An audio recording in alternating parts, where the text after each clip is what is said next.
I had to make this tool. I made it out of 5mm steel. It was the safest way to me to hold the crankshaft open this big bolt here. I'm going to show you how I went about to do it. I haven't done a video on how I made this, but I have some photos and I can attach them in the video. It's a 46mm hole for the crankshaft. Then you have 8mm holes, and one I made it 5mm just because I needed to have just a little bit of room to play with. I've already done the really hard work and I've loosened this bolt here. It's not fully loose. I kind of moved it maybe 90 degrees, so I know it's loose enough, obviously, for the purpose of the video. I don't want to be making funny noises here trying to open this on the camera. I used 3/4 inch extension, which is really rigid and strong. Then this is my adapter to a 1/2 inch. This is a 27mm socket. This is what I did. I put it in place, make sure it's obviously fully inserted, and then I used this pipe. So it's a normal bolt, normal thread. Obviously you go anti-clockwise to loosen it, and that's, you can see now, a very easy job. I'm gonna take off this bolt here. It's actually loose, I can do it by hand.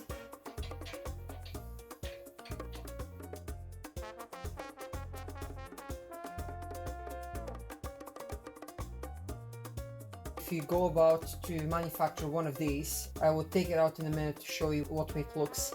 But if you go about to manufacture this, then obviously you want to support it underneath the frame because you're pulling anti-clockwise. Just make sure that you put a little bit of wood or whatever you can come up with. I use this. This is from a rear axle from a VW Passat. I'm just gonna gently pull it out. This here always comes out really easy. There shouldn't be any rust or any corrosion, so it should come out pretty easy. Oh, that's actually easier than I thought. And that's what it looks like.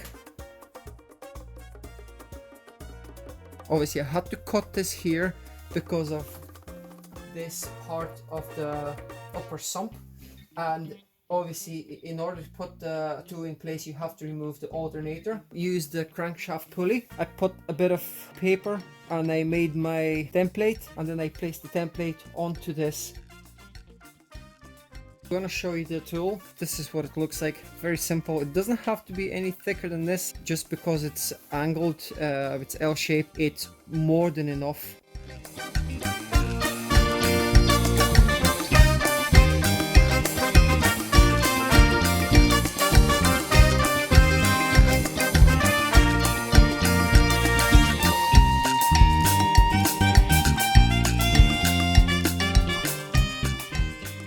I'm going to show you how to remove the timing chain cover bank too.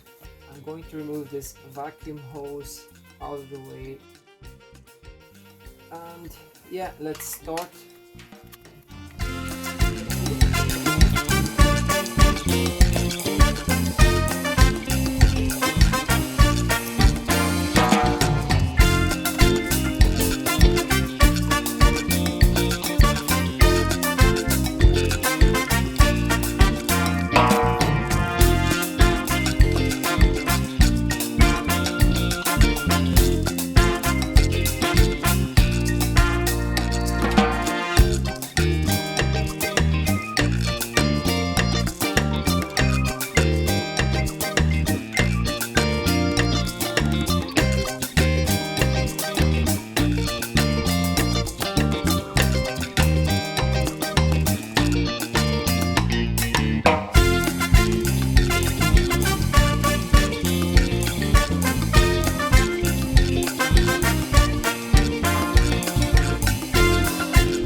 Remove all 6 bolts.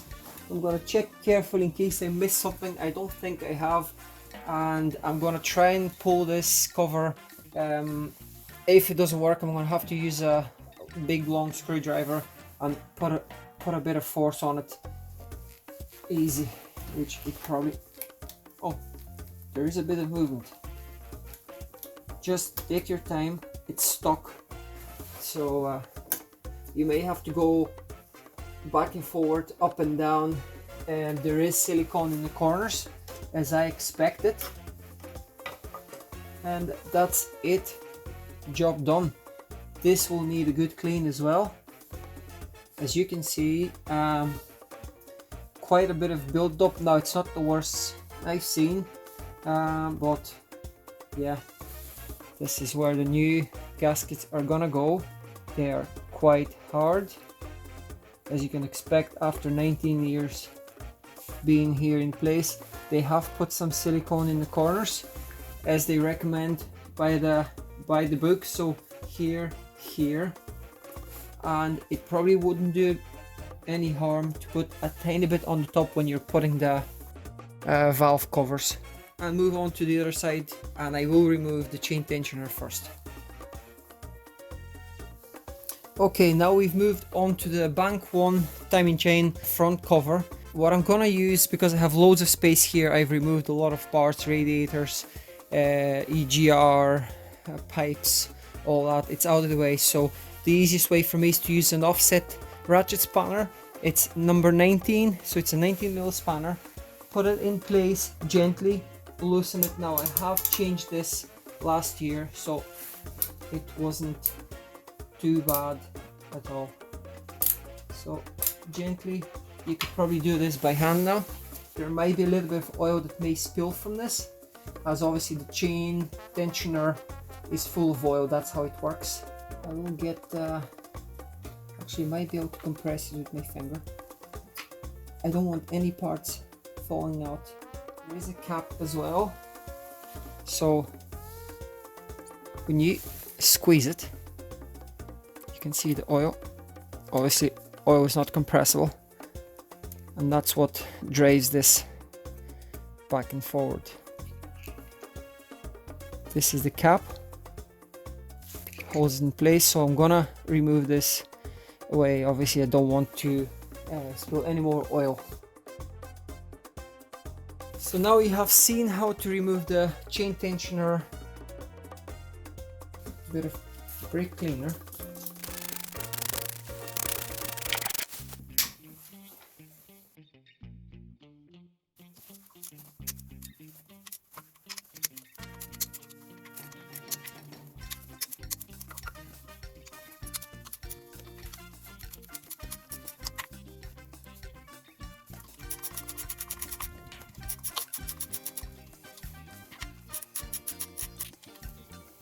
Give it a pull.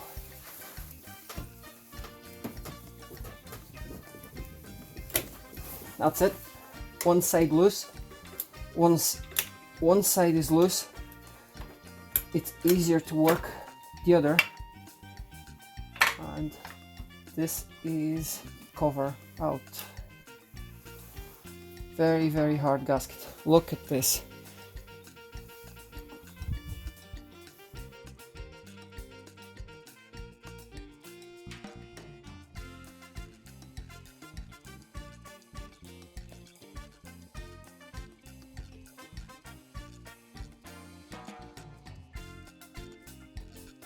I'm going to show you how to remove the lower timing chain cover. In order to do this, you have to remove 15 bolts. I have removed the lower sump. So you have 1, 2, 3, 4, 5 bolts that you have to undo. Just remember that before you start doing this, 15 bolts on the top, you have 3 13mm bolts, 12 10mm bolts, and you have 5 10mm bolts here. As you can see, this is the oil pump, and I was just checking the slack of the chain, and it's supposed to be 10mm plus minus 2mm, so I think this is just the right amount. It has never been adjusted, so I'm just gonna leave it as it is. So as I said, on the top you have 15 bolts. You have 3 13mm head bolts, so here, here, and here. So you have 1, 2, 3, 4, 5, 6, 7, 8, 9, 10, 11, 12. I'm going to start by removing the big bolts first. So this here will be the first one that I'm going to remove. I'm going to loosen it and leave it there. I might use a drill, not an impact drill, but just a normal cordless drill once I've loosened these to take them off, because it will take quite a bit of work to undo these, and I want to save a bit of time.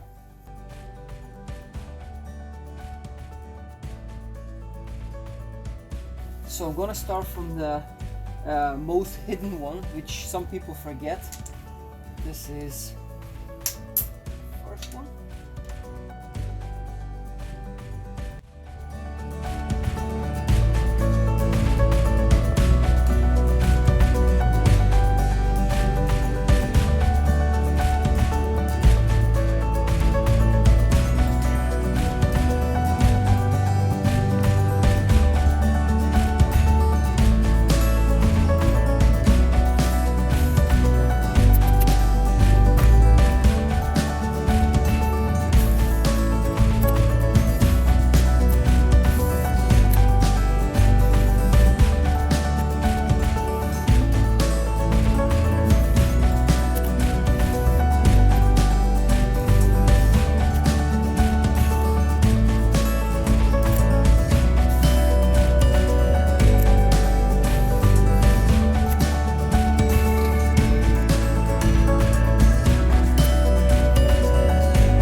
That's all our bolts from the top, so I have to take 5 more off from underneath. We're underneath the car. I have removed the sump, as I said earlier, so I'm gonna remove these 10mm bolts. They're quite easy to take off compared to the other ones. Probably no thread lock.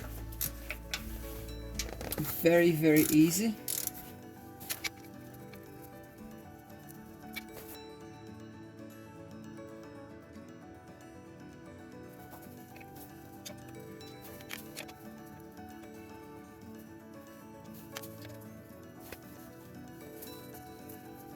I nearly missed one more bolt,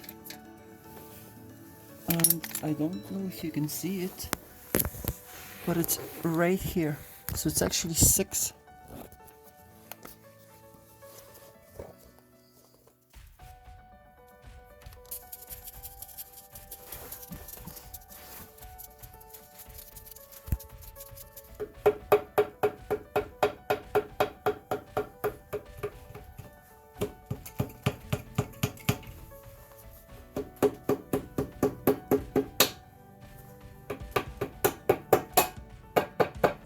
There's movement.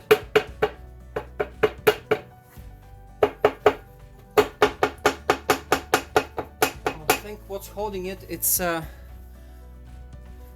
actually the front main seal, so I may have to continue with wiggling, because I think the seal is broken.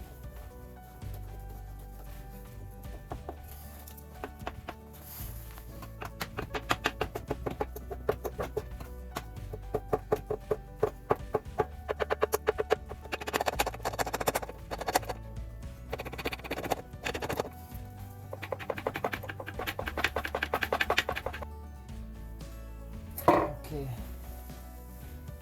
job done. Here you go.